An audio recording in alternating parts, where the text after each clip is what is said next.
Entry 3. We were all just trying to survive as best as we knew how to back then. When we still believed you were coming for us.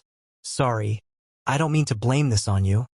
I'm sure you weren't expecting to go out to your local mountain range and find a journal depicting the slow deterioration of a bunch of people nobody remembers.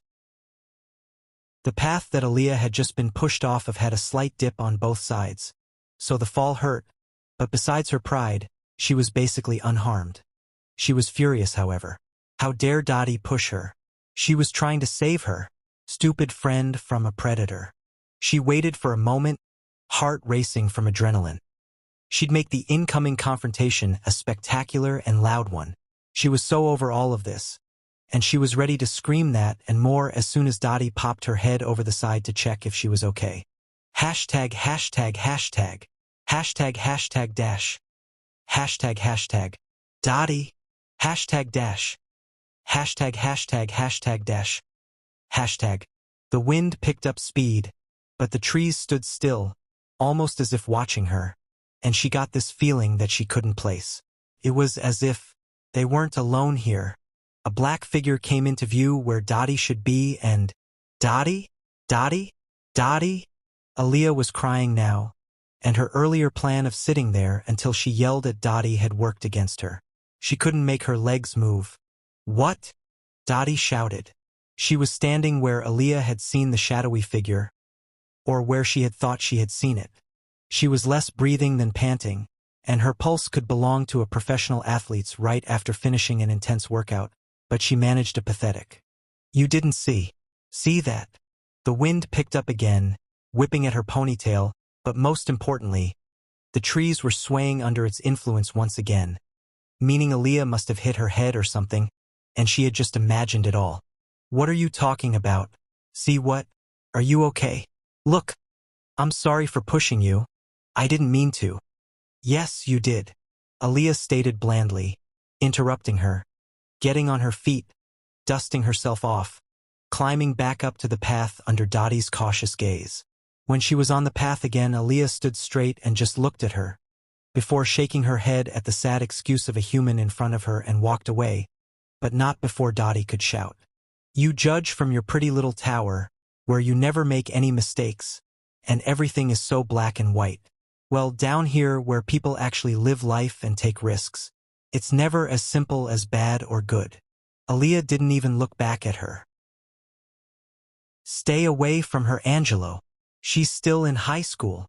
We were just doing the job that you should have assigned to somebody. Angelo countered. Mr. Soul scoffed. Right, and you basically straddling her in your arms was what, you two saying a prayer for the dead? Get real. I know what you two were doing, and it stops now. Do you understand? Yeah. Right, you are the boss? Well, Mr. Boss, how about we talk more about the food and water problem? Angelo said, lifting his head in challenge. Don't change the subject, Mr. Soul said, invading Angelo's space and getting in his face. Angelo was a tall, fit man and clearly had been in a fight or two before, but Soul had been a regular at boxing gyms ever since the age of 7 with his mom and dad, so he was confident in his ability to control situations that turn out violent. Not to Soul's surprise, Angelo smiled at his attempt at intimidation and said, I do not need to fight you on this. There are many that agree with me, and yes, you did a good job helping us through the beginning of this situation. But it's time for you to pass on the responsibility to somebody willing to see what is right in front of us. Soul let out a harsh laugh. And that's you. Nobody is coming to rescue us. Barnes, it has been a week, and nothing. No helicopters, no planes, not even a whisper, and sitting around like this will only get us killed. Summer is coming to an end faster than what you think, and if we don't get ahead of it, we will freeze or starve to death. That is if we don't run out of water first. Soul thought for a moment. He knew that Angelo was right. They needed to find better shelter and hunting grounds, and if they didn't find a large source of water soon, they would die way before any chance of rescue. So what are you suggesting, we just pack up and leave? Where would we go? Just heading in a direction could get us killed even faster. Either way, we die. At least this way we have a real chance. Angelo said blandly. That's not a plan. I will not risk the lives of these people, most of whom are just kids, without a real plan. Angelo seemed to think about this. Okay, so with a real plan you'll give me the okay? As long as it isn't half thought out and in your own words, as long as it offers a real chance at surviving this nightmare. Then yes. Angelo's smile returned. Okay, I have an idea. Why won't she just go away? Devon and the babe of a doctor had been in a staring contest for the past hour, all because she tried giving him the "it gets easier, but you have to be willing to try" speech, which he had responded to by calling her a string of insults that would have gotten him high praises from the guys back home. But for some reason, instead of taking that as, "leave me the hell alone," she saw it as an invitation to sit and stare at him, and normally he'd be thrilled to have a hottie's attention all on him like this. But nothing about this was normal. "What?" he finally snapped, breaking the silence. "What do you want from me? You want me to break down and cry like Lucas did in the middle school talent show because nobody clapped at his stupid poem? That's not me. Only chicks cry. Okay?" She smiled, and that just pissed him off more. "What is funny? Am I drooling? Is there something on my face?" She shook her head. "Besides your 80s way of thinking, like come on, it's 2025. Women can vote too, you know." She cleared her throat. "Besides that, it's so obviously clear how much you need the thing you don't want to do, so let's make a trade. Your tears for one of my secrets." "No." "Come on. I can tell you some of my wild, dirty stories, and I've got those in spades. Did you not just hear me say?" His brain finally caught up with the words that she said, and not even in his depressed state could he resist the temptations of hearing a hottie like this talk dirty to him. "So you're interested," she said, smile growing dark. How could she read him like this? "Yeah, I'm interested, but don't get ahead of yourself. They had better be some juicy stories." "Of course." She smiled and cleared her throat before speaking. "So back in medical school, me and my friend Sydney." Dottie's breathing was picking up, and yet it felt like she couldn't breathe, and her heart hurt. Why did her life have to suck so much? She had survived a plane crash without having an attack, and yet a little confrontation with a judgmental bitch was about to cripple her. She tried reminding herself that it was only a panic attack and that she was fine. She dropped to the forest floor, cradling her legs, trying to make herself as small as possible. She squeezed her eyes shut so tight that tears formed. "Hello." "Great." She didn't want to be seen like this.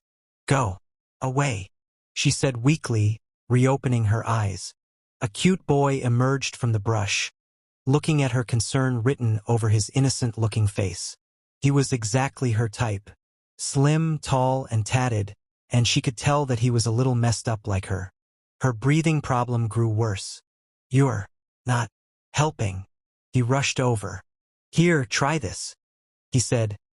Grabbing her hands without asking for permission, he was definitely not helping. "Close your eyes." She wanted to tell him off because who the hell was he to touch her? But he was too close, and she couldn't think straight. She was sweating, but she couldn't decide who the culprit was. The sun that was beating down on her, or maybe it was her heart. It was beating at an alarming rate, or maybe it was being in such close proximity to her new crush. Whatever the reason, it didn't help her anxiety any. "Hey, trust me. Just close your eyes." She was feeling lightheaded now. If she didn't stop this soon, she'd pass out in front of him. So she decided to listen and close her eyes. "I want you to only focus on my voice and your breathing. Okay. Now, without thinking, tell me your name." Why?"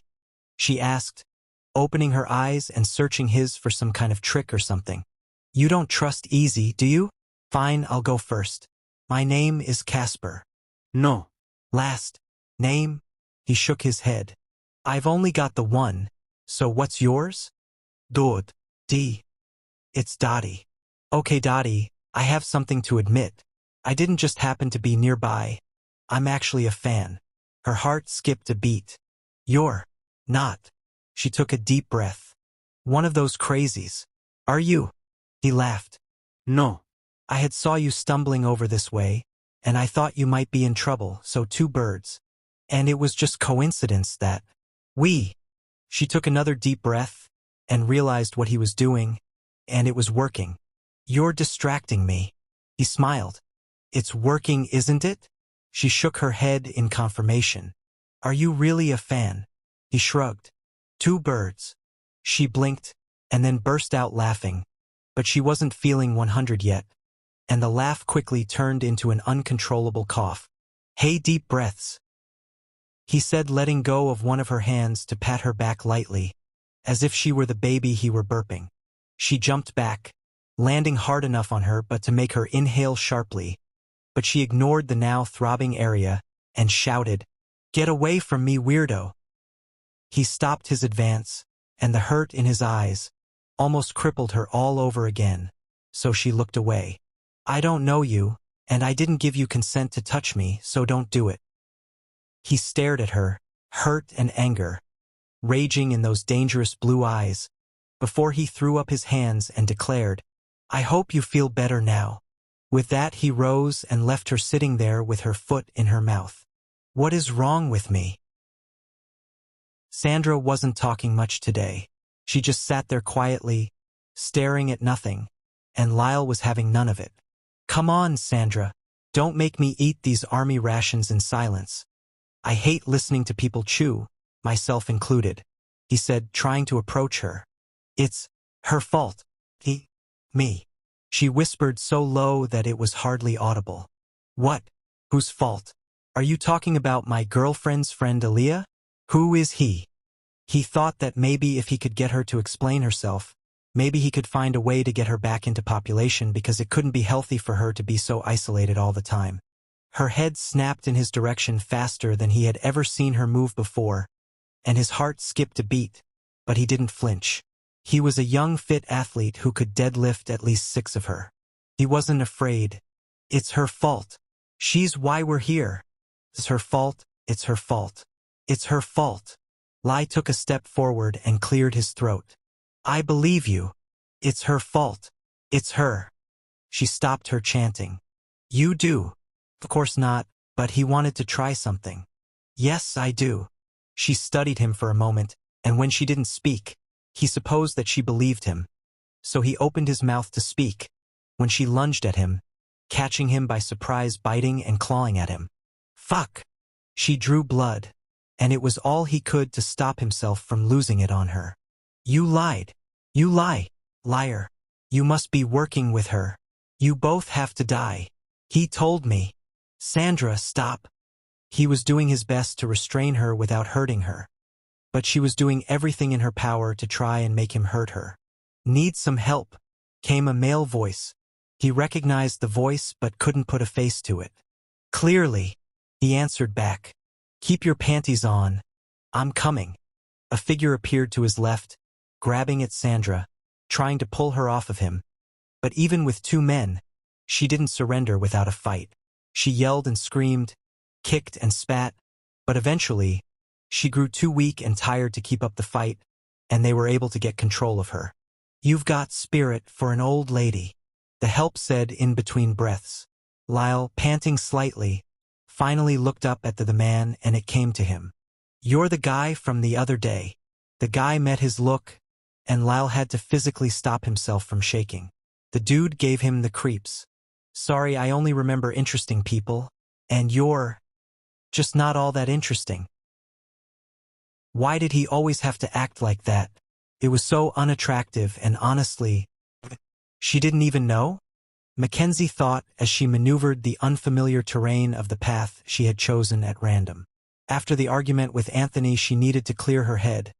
She didn't know why she let him get under her skin like this when she knew that was exactly what he wanted. She stopped her brisk but cautious pace in front of a ginormous tree and took a deep breath. The forest around her was alive with the chatter of its inhabitants.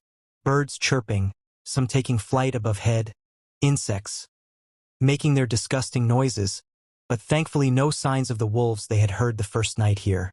She threw out her arms in either direction and threw back her head, allowing for her long flowing blonde hair to be carried by the warm breeze, and she could feel herself begin to relax. She wished that Aaliyah had been here so she could have recorded the moment, but Aaliyah had been spending all her time looking after that clown Devin.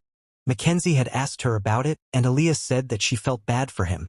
It was the most Aaliyah thing she could do. The guy terrorizes her nonstop at school, and yet in Aaliyah fashion she finds a way to feel bad for the jerk. But that niceness was why they were BFFs, and why after she got back to camp, she'd scheme with Lyle to get the nice idiot to stop torturing herself over Devin of all people. Lyle was exhausted, mentally and physically. Sandra hadn't truly stopped her freak out or whatever it was after the douche had come and helped. It had taken another 10 minutes of attempting to pin her to the ground while she was struggling for dear life, without trying to hurt her, before she finally tired herself out, and finally snapped back into reality. Thankfully, when he asked her if anything hurt, she said, "No." But she also said that she had no memory of any of it. The yelling, the screaming. She didn't even know why they had her pinned down and was visibly shaken up by the fact. The douche thought she was pretending because she hadn't succeeded, so now she's trying to earn sympathy points. But why would she do that? It wouldn't make any sense. She's clearly a sick elderly woman who gets confused sometimes.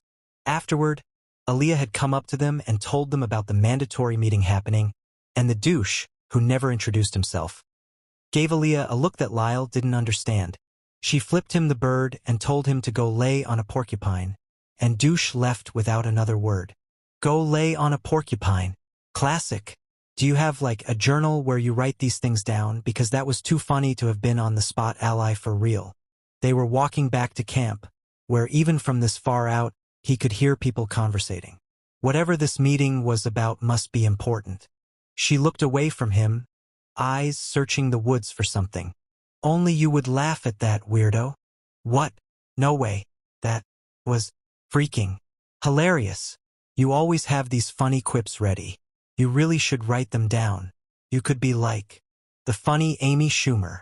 She looked forwards again and rolled her eyes. First of all, Amy Schumer is a comedy genius. You just don't get her because you were probably born with a six-pack and a sign stapled on your forehead, saying I'm going to grow up to look like a like a great basketball player. He laughed again. You see what I mean?